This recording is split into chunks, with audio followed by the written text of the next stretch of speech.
Ar ddechrau blwyddyn, o'n i'n meddwl bod yna negas bach yn y llun yma i ni. Un o gyn aelodau Ebenezer ydy y gŵr yma. A da ni'n mynd nôl i gychwyn yr eglwys nath Ebenezer gychwyn yn 1826. Gafodd y dyn yma i eni yn 1820. Fe oedd o farw'n 31 oed. Oedd o'n dod bethan o ardal Dolgella, pentre ar gyrion Dolgella, yn y Brythdir. A'i enw fo, Jones oedd o. Ieuan Jones oedd ei enw fo. Wrach bod chi'n gwybod, wrach bod bethan yn perthyn iddo fo, dwi'n siŵr. Jones oedd ei gymriodi. A'i enw barddol oedd Ieuan Gwynedd. Ac yn y mans, yn y palwr ffrant, mae cadar Ieuan Gwynedd. A dwi rioed wedi deall pam na hon ydy cadar Ieuan Gwynedd. Ond fe gafodd o iechyd gwael ofnadwy ac oedd o'n dioddef o anhawster anadlu y rhan fwyaf o'i fywyd. Ieni yn y Brythdir mewn tyddyn bach o'r enw Bryn Tynoriaid.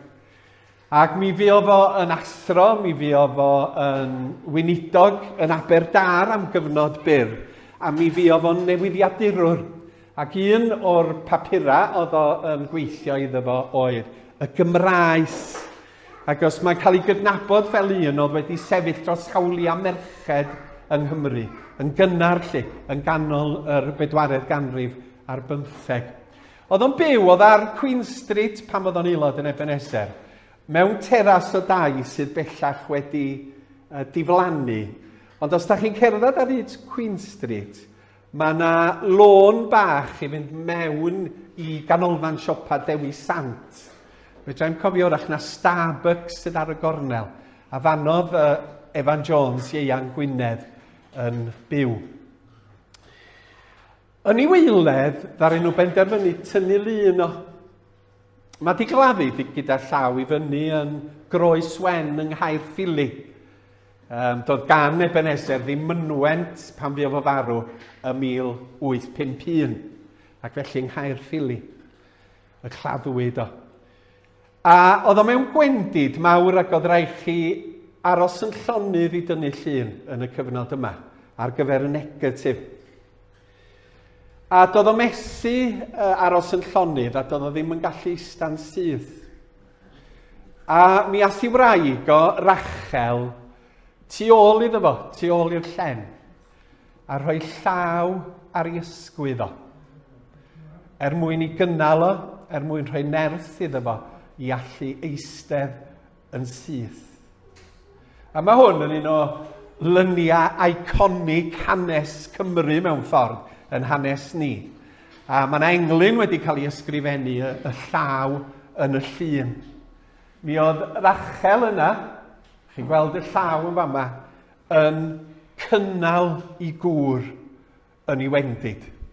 Oedd o methu sefyll neu eistedd yn ei nerth ei hun. Di rhai pobl ddim yn sylwi ar y llaw, dyn nhw'n gwybod beth sydd yna, ond mae'r llaw yna yn cynnal. A pan da ni'n edrych yn ôl dros flwyddyn, i rai mae'r flwyddyn dwytha wedi bod yn flwyddyn anodd, gythryblus, tywyll. A weithiau da ni ddim yn teimlo llaw Duw yn bywyd ni. Ond mae addewid Duw mor glir, dwi gyda chi bob amser, os da chi'n ymwybodol o hynny, neu os nad ydych chi'n ymwybodol o hynny. Faddewid i ydy mod i'n cyd gerdded gyda chi a bod yn llaw i yn eich cynnal. Mae geiriau'r Iesu yn dod i'r meddwl ar y sleid nesaf. Ar ddiwedd Efengyl Mathew, dysgwch nhw neu popeth dwi wedi ddweud wrthoch chi. Gallwch chi fod yn siŵr y byddai gyda chi bob amser nes bydd diwedd y byd wedi dod. Felly, 2022 wedi darfod, ac ar hyd y daith mae'r arglwydd wedi bod gyda ni. Mae law o wedi bod yn cynnal ni. Mae ysbryd o wedi bod yn nerthu ni. Ac oherwydd hynny, da ni yn edrych ymlaen i 2023. Ac un peth da ni'n wybod, beth bynnag fydd yn dod yn 23, mi fydd llaw Duw ar ein hysgwydd, yn ein cynnal, yn ein erthu ac yn ein cadw. Felly dyna fo chydig o hanes Ieuan Gwynedd o Fryn Tynoriaid.